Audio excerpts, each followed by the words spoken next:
आशा करता हूं आप सब बहुत अच्छे होंगे। मेरा नाम है सिद्धांत अग्निहोत्री। स्टडी ग्लोब्स पे आपका बहुत बहुत स्वागत है। कॉग्निजेबल और नॉन कॉग्निजेबल ऑफेंस में क्या अंतर होता है?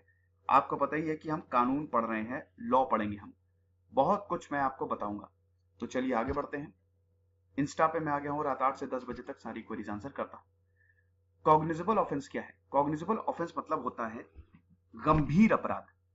गंभीर अपराध जैसे कि आप एग्जाम्पल देखिए। सबसे पहले एग्जाम्पल से आप समझ जाएंगे। जैसे कि अगर आप देश के खिलाफ खड़े हो गए, है ना, एंटी नेशनल तो चलिए, अगर आप देश के खिलाफ वॉर ये प्लान कर रहे हैं कि तख्ता पलट कर देंगे या वॉर कर देंगे, तब ये कॉग्निजेबल ऑफेंस के अंदर आएगा।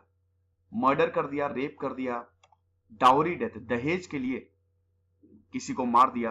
किसी को क्या आप लड़की को ही मारेंगे? आप क्यों मारेंगे? जो भी करे, ये किडनैप किया, theft, criminal breach of trust और अननेचुरल ऑफेंसेस, ये सब कॉग्निजेबल ऑफेंस में आते हैं।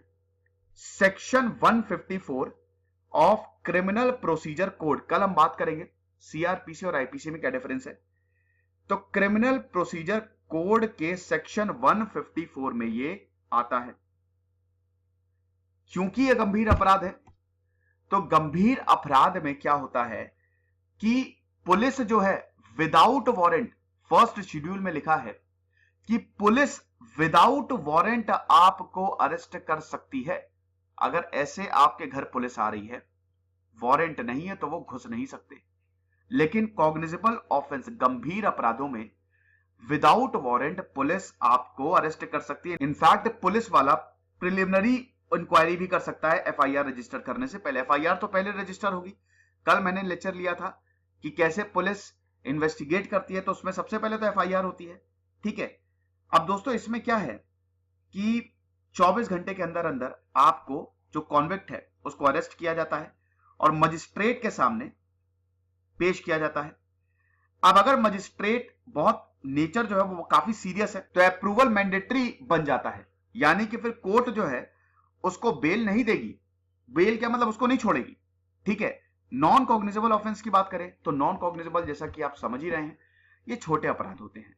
नॉन कॉग्निजेबल मतलब होता है कि पुलिस के पास जब तक वारंट नहीं आएगा तब तक वो आपको अरेस्ट नहीं कर सकते। ये छोटे वारंट होते हैं, जैसे असॉल्ट हो गया, चीटिंग हो गया, फॉर्जरी हो गया, छोटे मोटे अपराध। ठीक है।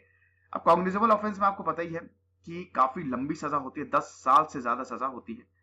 और अगर मान लीजिए कि नॉन कॉग्निजेबल ऑफेंस है, ये भी first schedule of the Indian Penal Code में है और ये बेलेबल है, आपको इसमें आसानी से बेल मिल जाएगी।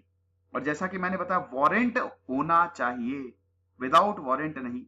इसमें क्रिमिनल कंप्लेन जो है वो लॉन्च की जाती है। ठीक है। और उसके बाद मेट्रोपॉलिटन मजिस्ट्रेट के यहां क्रिमिनल कंप्लेन लॉन्च की जाती है। फिर जो है पुलिस वाले इन्वेस्टिगेशन जो है वो इनिशिएट करते हैं और फिर पुलिस वही चार्जशीट होती है, फिर ट्रायल चलता है और उसके बाद फिर सजा सुनाई जाती है। डिफरेंस कितना है? डिफरेंस क्या है ये हम देख लेते हैं फटाक से। देखिए, अगर डिफरेंस की बात करें तो कॉग्निजेबल ऑफेंस की बात करें तो पुलिस सुओ मोटो, स्वतः संज्ञान लेती है। कोई बहुत बड़ा क्राइम हुआ, मर्डर हुआ, तो पुलिस जो है स्वतः संज्ञान लेके उसको उसकी जांच में लग जाएगी। इसमें कोर्ट का अप्रूवल जो है वो ना ही चाहिए होता है।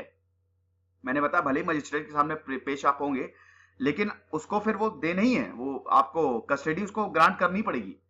तो ये सुओ मोटो स्वतः संज्ञान जो है वो पुलिस लेती है, वारंट की जरूरत नहीं है। नॉन कॉग्निजेबल में आपको वारंट चाहिए।